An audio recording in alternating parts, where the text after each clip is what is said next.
The smoke was already thick when Malik Thompson dialed 911. His heart pounded so hard he thought it would break his chest. Flames lit the walls of the apartment next door, the building shaking with a groan as fire swallowed everything in its path. "Please, someone help us," he shouted, his voice raw with panic. "My neighbor, he's trapped on the 3rd floor. You have to send someone." On the other end, a dispatcher hesitated. A pause. Then, "Sir, calm down. Can you give me the address again?" Malik repeated it, louder this time, desperation cutting through his words. He didn't just fear for his neighbor. He feared for himself, for everyone in the building. Every second the fire raged, the walls became hotter, the smoke heavier. But for the officers who were supposed to respond, Malik's voice seemed background noise. He could hear the click of phones, murmurs, and then silence. Malik had lived in this cramped, graffiti street building on the east side of the city his entire life. He knew every floor, every hallway, every neighbor. The Thompson family was careful, quiet, never asking for trouble. But that didn't stop the world from judging them. When Malik's neighbor, 16-year-old Tyrone Carter, had come to him earlier that evening, the boy had been frantic. "Malik, something's wrong. There's smoke in the hallway, and I think the fire alarm isn't working." Malik grabbed his jacket and ran. But by the time he reached the stairwell, thick black smoke choked the air. Tyrone's voice echoed from a 5th-floor window. "Hello, everyone. Before we begin today's story, we want to thank you for your support, love, and kindness. We wouldn't have come this far without you. Subscribing is one of the best ways you can help us. It's quick, free, and allows us to continue bringing you powerful stories. Your support means everything. Where are you watching from? Drop your city and country in the comments below. Thank you very much. Now, let's get back to the story. Help! Someone! Please!" Malik screamed back. "I'm calling 911. Hold on." He typed furiously into his phone, sending repeated alerts, describing the fire, the floor, the trapped teen. But the dispatcher's voice had a tone, slow, cautious, unconcerned. The kind of tone Malik had heard before when a black kid called for help. "Sir, we have units nearby, but they're busy," the dispatcher said finally. Malik's hands trembled. "Busy? People are trapped. A 16-year-old is stuck in the fire." Another pause. Malik could hear the clatter of a chair, a muffled conversation. And then, "We'll send someone soon. Stay calm." "Soon?" Malik's voice cracked. "Do you know what soon means when someone is dying?" He hung up in frustration, heart hammering, lungs filling with smoke. He ran to the stairwell, pounding on doors, yelling to anyone who could hear him. But every knock was met with fear, confusion, or indifference. The neighbors were a mix of elderly residents and younger tenants who mostly kept to themselves. Some were too scared to even step into the hallway. The flames were spreading fast. A fire extinguisher sat near the laundry room, but it barely dented the inferno. Malik tried to climb the stairs, each step burning his sneakers, smoke stinging his eyes. On the 3rd-floor landing, he saw Tyrone press against a window frame, coughing, eyes wide. "Malik, I can't breathe," the teen gasped. Malik grabbed him, pulling him toward the stairwell, but the heat pushed back like an invisible wall. The fire had already cut off the main exit routes. Desperate, Malik banged on the door of the fire escape, hoping it would open. No luck. Smoke was everywhere. Back on the street, someone finally dialed the fire department and police. Engines roared to life, sirens screaming through the city streets. By the time the first responders arrived, it was too late. Tyrone had not made it. The flames had claimed him, leaving a hole in the building, a silence where his laughter used to echo. Malik sank to the sidewalk, covered in soot, hands shaking. Officers cordoned off the area, their radios chattering. But the delay had already done its irreversible damage. Later, when Malik tried to speak to the officers about the 911 calls, their response was cold, rehearsed.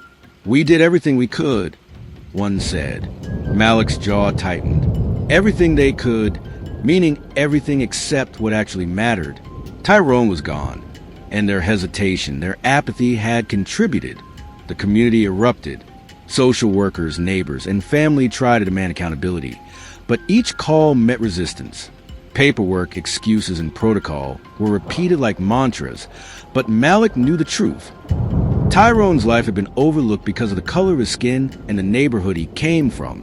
In the weeks that followed, Malik worked tirelessly to document every call, every delay, every interaction with emergency responders. He found patterns: officers who routinely ignored the east side, dispatchers who hesitated on calls from black teens, systemic apathy baked into policies that claimed to be neutral. Malik met with activists, lawyers, and local politicians, but each meeting left him frustrated. Tyrone's death became a statistic, a headline, a conversation.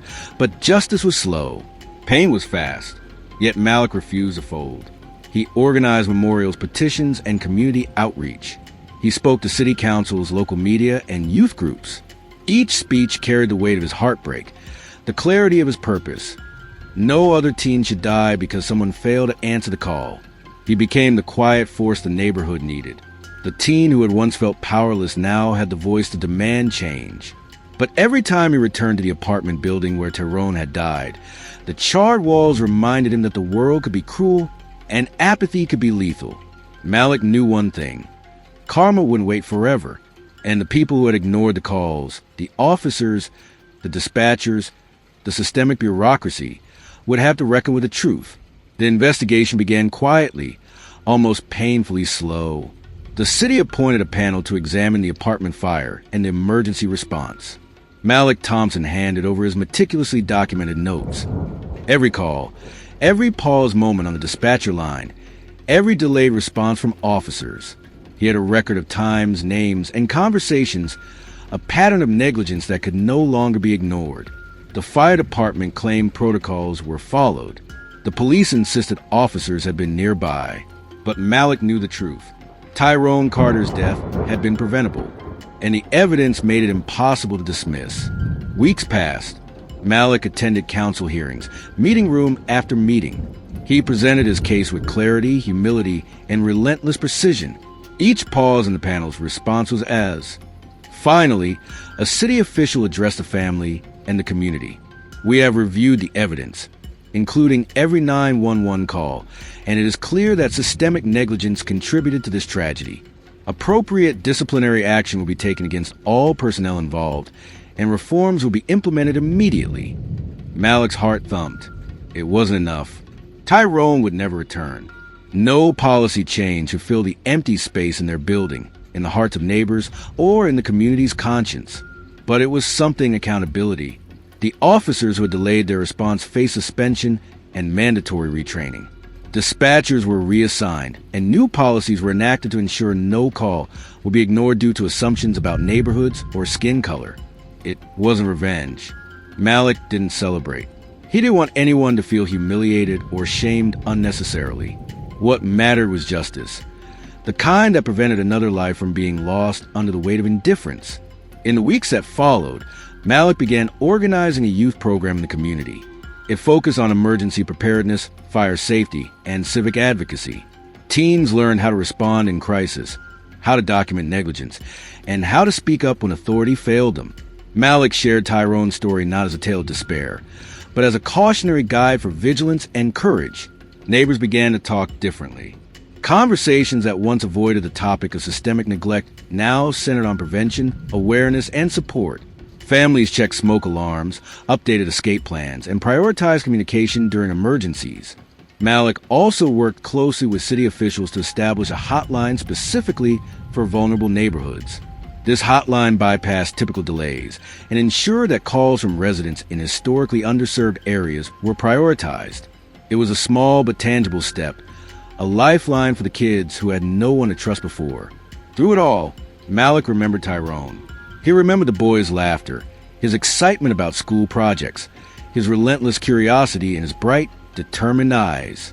Each step Malik took was fueled by a desire to honor that life, to turn tragedy into protection for others. Months later, the apartment building reopened. Tyrone's floor had been rebuilt, with new fire safety measures, alarms, sprinklers, and a stronger community watch. Residents reported feeling safer, more connected. Malik continued to mentor teens in the building and surrounding neighborhoods, teaching them that vigilance, courage, and advocacy were tools of survival and empowerment. The city's emergency response team operated differently. Officers and dispatchers had undergone training. learning the human cost of negligence and the importance of quality in every call. The ripple effect of one teen's tragic death was clear. When accountability meets advocacy, change can occur. Malik's dedication reminded everyone that apathy has consequences, and that a single determined voice can prevent further injustice. No matter your age, background, or circumstances, inaction can cost lives. Speak up, document wrongs, advocate for yourself and others. Courage is not always loud. Sometimes it's standing firm while the world hesitates. Tragedy may strike despite our best efforts, but the way we respond, with integrity, persistence, and proactive action, can transform despair into protection.